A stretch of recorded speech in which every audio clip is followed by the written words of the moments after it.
تو قرآن میں اللہ تعالیٰ نے اس کا ذکر کیا ہے کہ جب شیطان نے دیکھا انسان مجھ سے بغیر مطلب کے ڈرتا ہے، ضرورت سے زیادہ ڈرتا ہے، تو یہ شیطان ہمیں اور بھی ڈرانا شروع کر دیا، یہ شیطان ہمیں اور بھی ڈرانا شروع کر دیا۔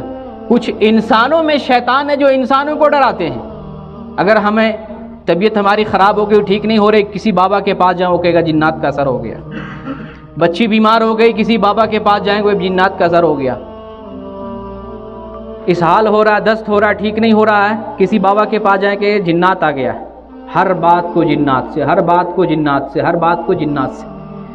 تو یہ بھی شیطان کے چیلے ہیں جو مال کمانے کے لیے انسان کو شیطان سے ڈراتے ہیں۔ شیطان سے ہمیں ڈرنا نہیں ہے، بلکہ اس کے شر سے ہمیں بچنا ہے۔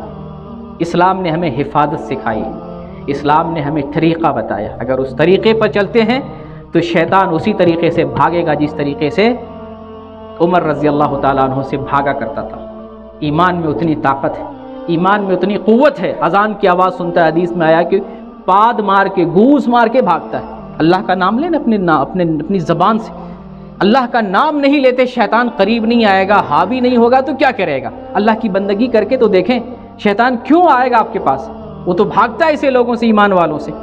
اور اللہ تعالیٰ نے بتا دیا ہے کہ تم میرے خاص بندوں پر، ایمان والے بندوں پر حاوی نہیں ہو سکتے ہو، تمہارا جادو وہاں نہیں چل سکتا ہے۔ تو شیطان انسان کو بہکانے، ورغلانے، ہر طرح سے تکلیف پہنچانے کی کوشش کرتا ہے، ہر داؤ کھیلتا ہے۔ صبح سویرے وہ اپنے کام اور ڈیوٹی پر نکل جاتا ہے، کیسے اس کو ہم نقصان پہنچائیں، کیسے اس کو ہم اذیت پہنچائیں، کیسے اس کے دل میں خوف دلائیں۔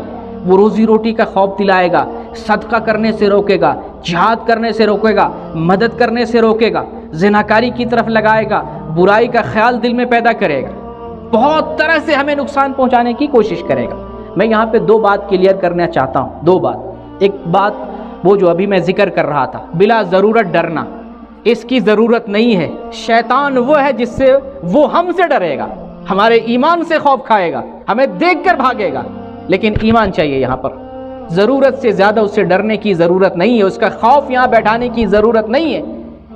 آپ اللہ کی بندگی کریں، اللہ کا ذکر کریں، صبح شام کے اذکار پڑھیں، سونے جاگنے کے اذکار کا اہتمام کریں۔ جہاں جہاں اسلام نے حفاظت سکھائی ہے آپ اس کا اہتمام کریں، شیطان آپ سے بھاگے گا، آپ سے بھاگے گا، آپ سے خوف کھائے گا، اس کے جتنا قریب جائیں گے اتنا دور بھاگے گا۔ وہ ایمان میں اتنی قوت اور اتنا پاور ہے، یہ پہلی چیز ہے۔